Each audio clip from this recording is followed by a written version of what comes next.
Hello student. अब हम आज आपके साथ डिस्कस करने जा रहे हैं क्वेश्चन नंबर 4। सर ये क्या है? ये कहता है sir Meena went to a bank to withdraw ₹2000। He asked the cashier to give ₹50 and ₹100 notes. So Meena got 25 notes in all. Find how many notes of ₹50 and ₹100 she received. तो just imagine कि आप ऐसा कर रहे हो कि आप bank गए हो, आपके आपके पेरेंट्स ने आपको बैंक भेजा और उन्होंने आपके पेरेंट्स ने कहा कि मुझे 2000 का पूरा एक ये टोटल अमाउंट जो चाहिए, मुझे टोटल 2000 रुपये चाहिए, जिसमें 50 और 100 के टोटल नोट्स होने चाहिए। ऐसा कुछ कंडीशन है, ठीक है। जस्ट इमेजिन मान के चलिए और उसमें से साथ में ये मान के चलिए कि आपको टोटल 25 नोट्स मिले। आपको टोटल कितना मिले? 25 नोट्स मिले। तो उसमें से 50 के कितने नोट हैं, ₹50 के कितने नोट्स हैं और ₹100 के कितने नोट्स हैं, कुछ ऐसा। अच्छा सर ऐसा, तो इसमें हम करेंगे क्या? ₹50 के कितने नोट्स हैं मुझे नहीं मालूम, तो लिख लेते हैं sir let the number of क्या, नंबर ऑफ ₹50 नोट्स, इसको मान लेते हैं x, and number of ₹100 notes को हम मान लेते हैं y। ऐसा मान लिया क्योंकि ₹50 के कितने नोट्स हैं मुझे नहीं मालूम, ₹100 के कितने नोट्स हैं आपको नहीं मालूम, हमें नहीं मालूम, तो इसलिए ₹50 के कितने नोट्स हैं नहीं मालूम, तो उसको x हम सपोज कर लिए। ₹100 के कितने नोट्स हैं नहीं मालूम, हमने उसको y सपोज कर लिया। अब देखिए Meena got 25 notes in all, तो क्या मैं लिख सकता हूं x plus Y is equal to 25 equation first. ₹50 के कितने नोट्स हैं नहीं मालूम है, ओके। ₹100 के कितने नोट्स हैं नहीं मालूम है, okay. But total number of notes जो है वो 25 है और हमने x माना है ₹50 के नोट्स को और y माना है 100 के नोट्स को, इसलिए total number of notes are equal to 25। Okay, अब समझिए कि टोटल 2000 रुपया आपने निकाला, जिसमें से 50 के नोट्स थे और 100 के नोट्स थे।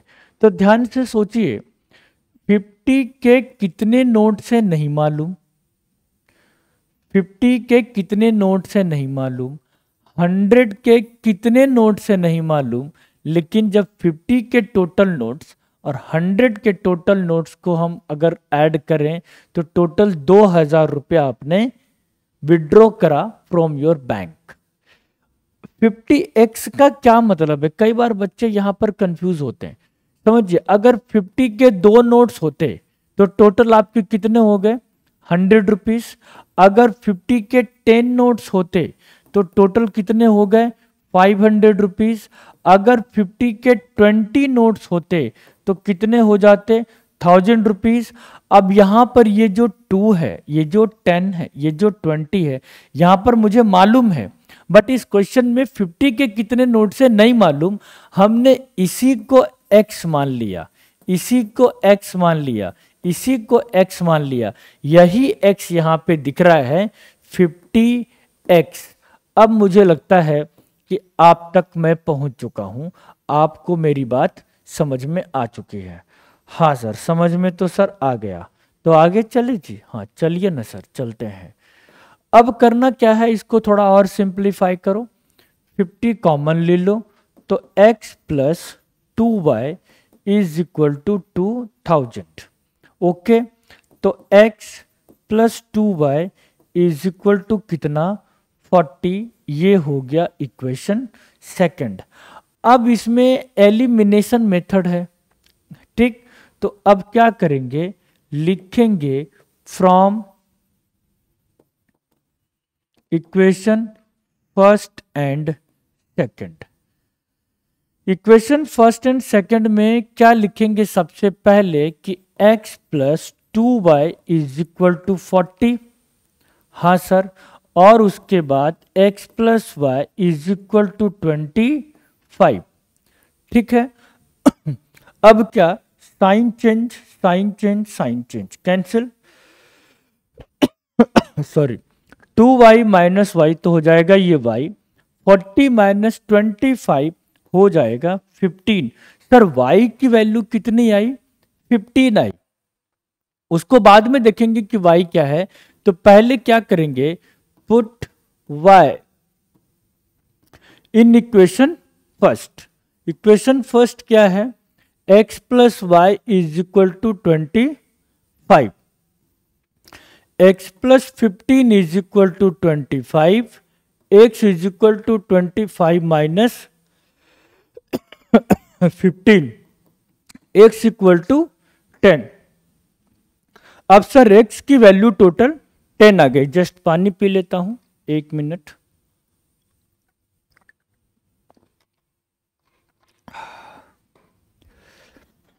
अब जो x की वैल्यू 10 आई और y की वैल्यू 15 आ गई। हाँ सर, ओके।